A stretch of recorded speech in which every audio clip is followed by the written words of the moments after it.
একুশে জুলাইয়ে তৃণমূলের দ্বিমত, কোচবিহার থেকে আলাদা প্রস্তুতি, বাড়ছে রাজনৈতিক জল্পনা। রাজ্যে রাজনৈতিক পালাবদলের পর তৃণমূল কংগ্রেসের অন্দরে দুটি পৃথক গোষ্ঠীর চর্চা এখন প্রকাশ্য। একদিকে মুখ্যমন্ত্রী মমতা বন্দ্যোপাধ্যায়পন্থী শিবির, অন্যদিকে ঋতব্রত বন্দ্যোপাধ্যায়পন্থী গোষ্ঠী। আর সেই আবহেই এবারের 21শে জুলাই শহীদ দিবস ঘিরে কোচবিহারে দেখা গেল ভিন্ন ছবি। 1993 সালের 21শে জুলাই কলকাতায় মহাকরণ অভিযানে পুলিশের গুলিতে নিহত 13 জন কর্মীর স্মৃতিতে প্রতি বছর তৃণমূল কংগ্রেস শহীদ দিবস পালন করে। প্রতি বছরের মতো এবারও কলকাতায় সমাবেশের প্রস্তুতি থাকলেও কোচবিহার থেকে কর্মী সমর্থকদের উপস্থিতি তুলনামূলকভাবে অনেক কম। আগে যেখানে কয়েকদিন ধরেই ট্রেন ও বাসে হাজার হাজার কর্মী কলকাতার উদ্দেশ্যে রওনা দিতেন, এবার সেখানে হাতে গোনা কয়েকজনকেই যেতে দেখা গেল। রবিবার পদাতিক এক্সপ্রেসে কলকাতার উদ্দেশ্যে রওনা দেন মমতা বন্দ্যোপাধ্যায়পন্থী নেতা পরিমল বর্মন। তার সঙ্গে তার ছিলেন মাত্র 2-3 জন কর্মী।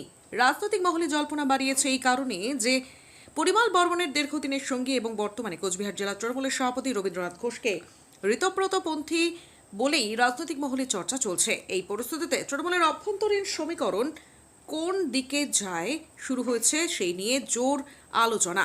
আমরা মমতাপন্থী, মমতাকে দেখেই তৃণমূল কংগ্রেসটা তৈরি হয়েছে এবং মমতার দিকে আমরা ছিলাম, মমতার সাথে আমরা আছি।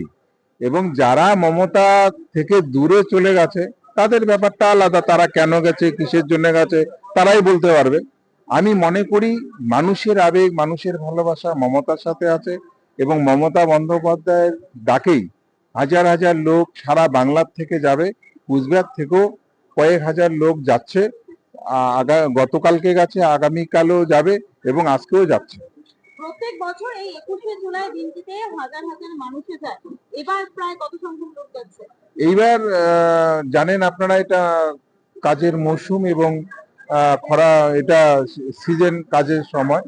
তারপরেও রেলটা যেহেতু বিজেপি গভর্নমেন্টের, তারা যেহেতু প্রতিহিংসা রাজনীতিটা করছে এবং কর্মীদের উপর টর্চার অত্যাচার হতে পারে, গতবার আমরা দেখেছি।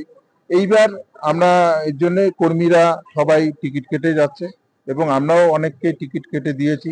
জেনারেলে যাচ্ছে টিকিট কেটে, স্লিপারে যাচ্ছে, কেউ এসিতে যাচ্ছে, মোট কথা লোক যাচ্ছে।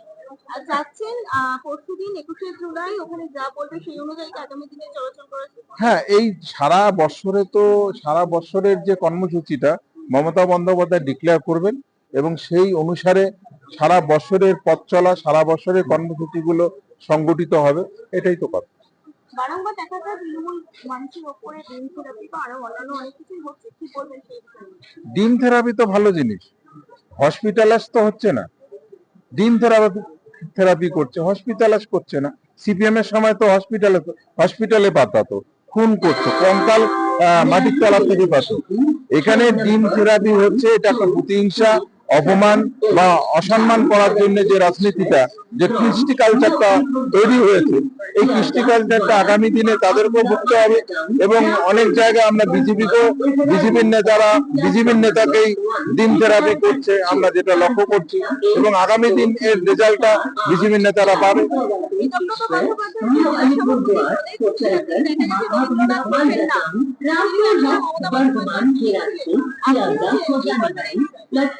আমরা শুনেন, ঋতব্রত বন্দ্যোপাধ্যায়ের যে শিবির আছে, যে ব্লক আছে, সেই ব্লকে রবিদার নামটা ঘোষণা করেছে। এটা রবিদা কিভাবে সহমত করলেন আমরা ঠিক বলতে পারবো না, কিন্তু তৃণমূল স্তরের কর্মীরা মমতা বন্দ্যোপাধ্যায়ের সাথে আছে, ঋতব্রত বন্দ্যোপাধ্যায়ের সাথে নেই, এবং সেটা প্রমাণ হবে। এবং আজকে কালকে প্রমাণ হয়েছে এবং আগামী দিনগুলোতে প্রমাণ হবে।